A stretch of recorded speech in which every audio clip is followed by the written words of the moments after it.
दोस्तों, राधे राधे। दोस्तों, मैं इस समय मौजूद हूँ उत्तम नगर के टर्मिनल पर, जहाँ पे कावड़ियों के लिए शिविर लगा हुआ है। दोस्तों देखो, मैं आपको सारी सीनरी दिखाता हूँ, कितना सुंदर नज़ारा है। न जाने कितने हजारों लाखों की संख्या में शिव भगत जो है कावड़ी लेकर के आते हैं और सभी अपने अपने स्थान पर जा कर के भोले बाबा को जल अभिषेक करते हैं।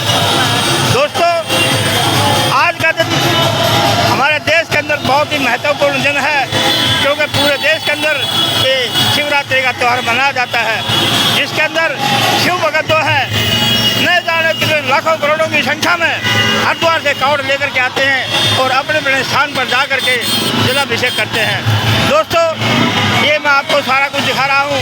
देखो कितना सुंदर नज़ारा है, कितने प्यारे लग रहे हैं भोले आते हुए। और दोस्तों, ये मेरा वीडियो आपको कैसा लगा? अगर पसंद आए तो लाइक एंड सब्सक्राइब जरूर करना। हर हर महादेव।